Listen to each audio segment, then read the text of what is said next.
Nous allons parler politique un peu. Il y a eu ces meetings hier, ces rassemblements politiques, pas grand succès, ça a été du bide, notamment.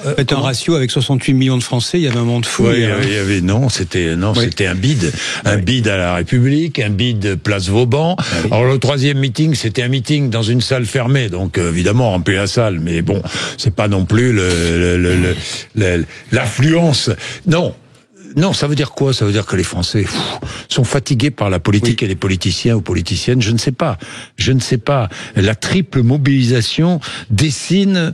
Vous croyez que ça dessine ce que sera la campagne présidentielle? Dans l'idée, oui, même s'il y avait au fond assez peu de gens mobilisés hier, il y avait quand même trois forces politiques présentes. Le paradoxe, c'est que parmi les trois, il y en a une qui redoute d'être disqualifiée au deuxième tour et les deux autres d'être hors jeu en 2027. Et deux forces absentes, Jean-Jacques, les anciennes, qui ont déjà gouverné, qui espèrent revenir au tout premier plan. Alors ça, c'est le paradoxe.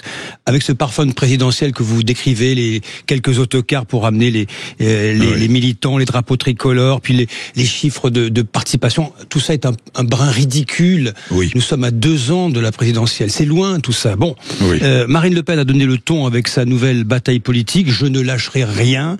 Elle revendique l'héritage de Martin Luther King, comme pour éloigner un petit peu symboliquement Donald Trump, qui lui colle à la peau. Donald Trump avait évoqué Martin Luther King, mais dans l'imaginaire collectif, Trump et Luther King, c'est quand même deux mondes différents.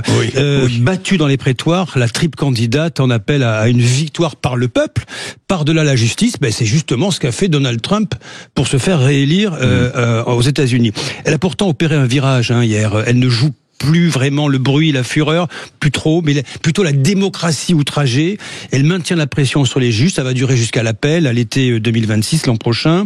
Elle se pose en victime du système. Tiens, c'est comme son père, Jean-Marie Le Pen. C'est un peu le retour aux fondamentaux. Il sera toujours à temps pour elle de sortir, de dégoter le plan Bardella, qu'elle juge aujourd'hui trop précoce. Elle ne veut pas en parler tant qu'il y a de l'espoir. Ça se passe Bardella, comme ça. C'est curieux d'ailleurs. Elle ne le met pas en scène. Pas vraiment.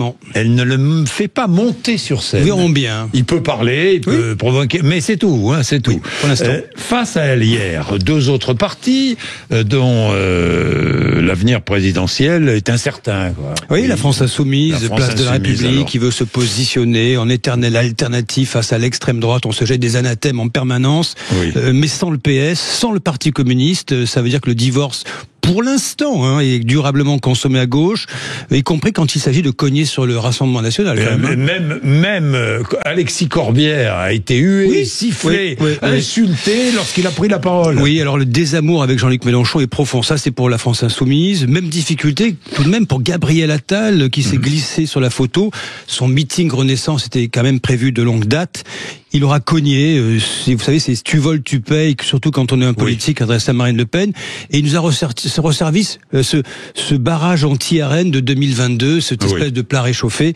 Mais comment survivre à Emmanuel Macron pour lui, après 2 quinquennats avec des Français toujours plus dégagistes? Il faut le rappeler quand même. Les Français sont dégagistes, de plus en plus dégagistes. Oui, non, mais c'est vrai. Restent donc les absents, les Républicains et les socialistes, presque effacés de la vie politique ces dernières années. Vous recevez tout à l'heure Laurent Wauquiez, qui est le patron, pas patron des LR, il veut être patron du parti, mais il est patron du groupe LR à l'Assemblée nationale. Ils rêvent tous d'un revival, retour au tout premier plan, reprendre ses parts de ce marché perdu de l'alternance politique. Ils sont un peu tous entre opportunité et chimère.